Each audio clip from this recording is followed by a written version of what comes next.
The concept of demand plays an immense significance in economics, especially in determining the price of goods and services. Hello everyone, in this video we are going to learn new concept, that is demand analysis. So before getting into the details of the concept of demand, is demand and desire one and the same? Usually people treat the concept of demand as a synonym for desire. But in economics, demand is something more than desire. And every desire does not considered as demand. Why? Let us take an example of a person from a middle income group where he is having a strong desire to go on a world tour. But he is not able to fulfill his desire because he is lacking purchasing power.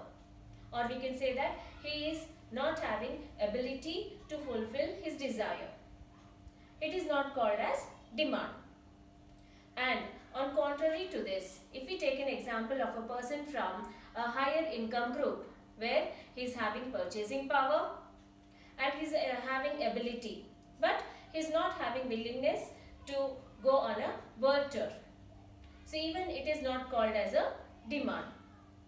So in simple words, we can say that having desire or willing to pay a loan is not considered as demand. And having purchasing power or ability to pay alone is also not considered as demand. Then what is demand? Demand is the consumer is willing and able to pay for the commodity that he desires.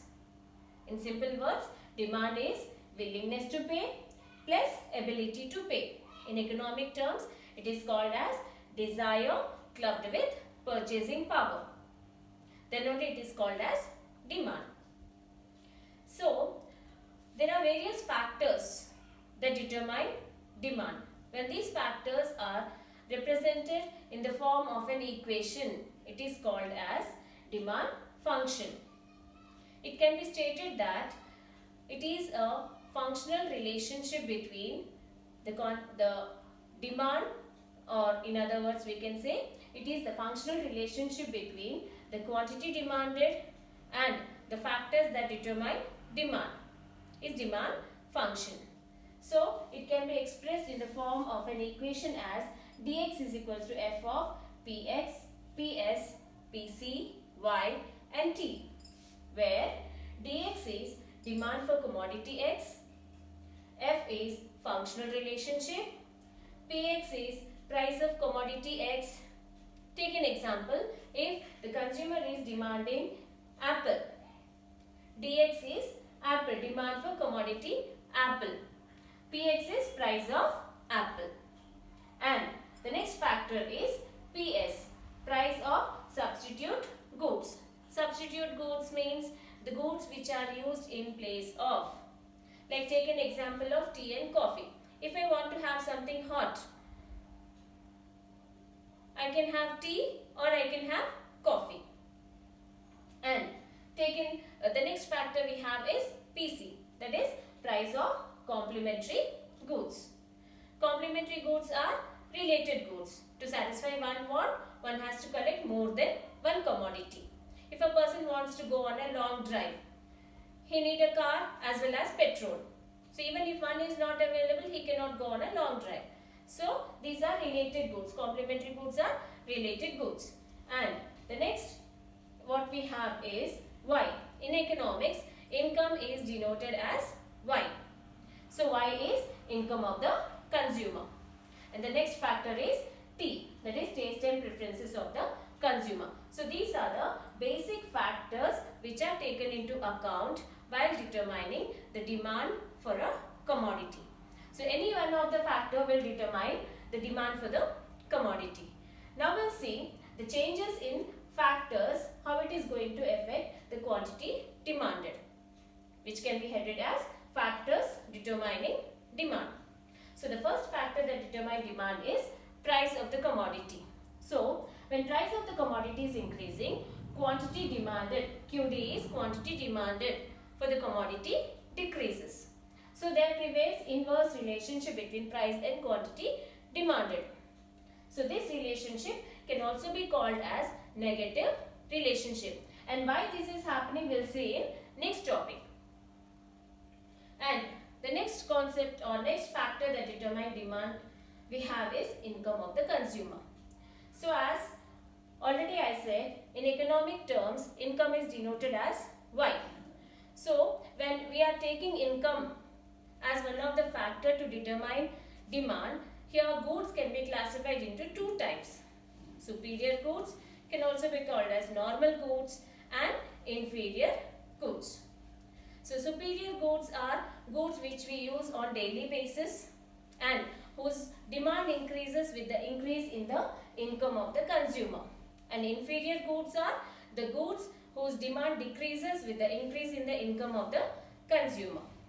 Okay, so what is happening to quantity demanded in case of income of the changes in the income of the consumer?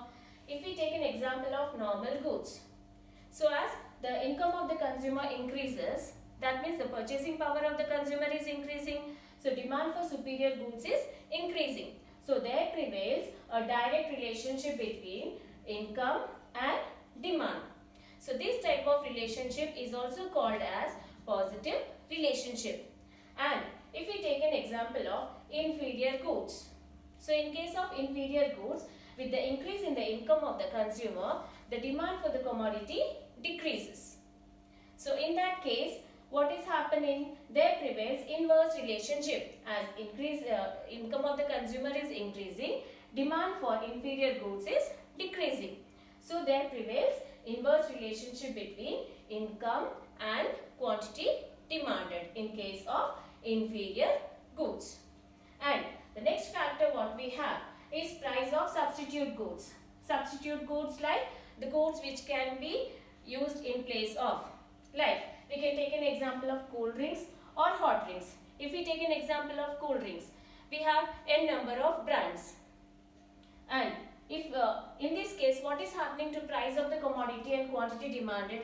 If price of any one brand of cool drink is increasing, demand for another brand of cool drink increases. So there prevails a direct relationship between price of the commodity and quantity demanded for the substitute good. So there prevails a direct relationship. So if we take an example like A brand as Pepsi.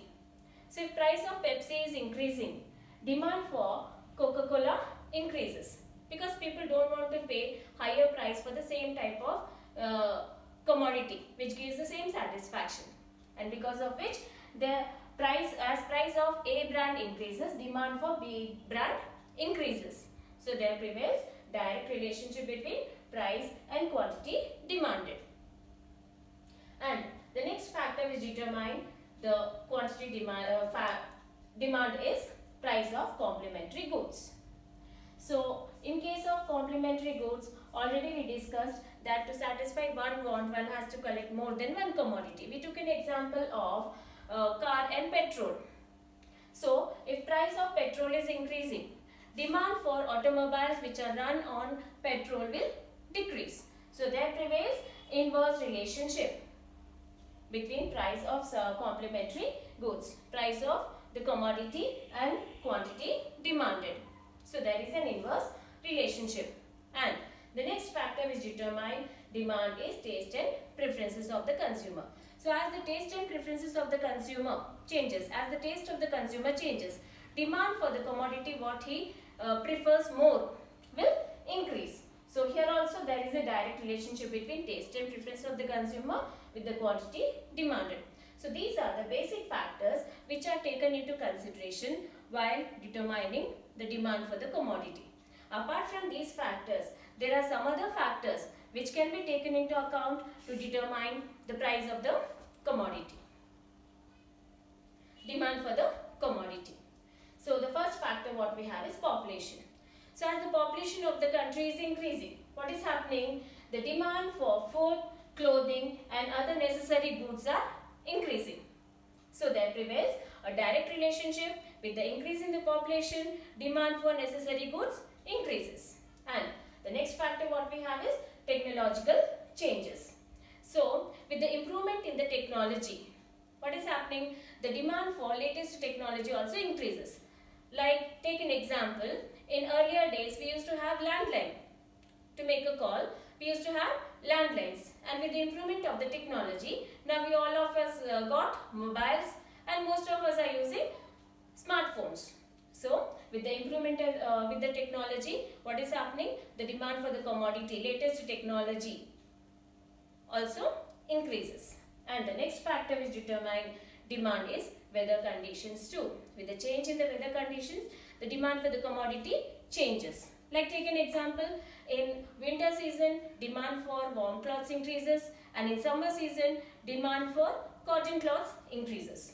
So these are the various factors that determine demand. So, till now we have learned meaning of demand, demand function, and factors that determine demand. So, meaning of demand is important for 2 marks. Demand function is important for 2 marks as well as for 5 marks. And factors that determine demand is important for 5 marks. So, hope all of you have understood. So, in next video, we are going to proceed with the new concept, that is law of demand, where we are going to learn why the inverse relationship between price and quantity demanded takes place. Thank you.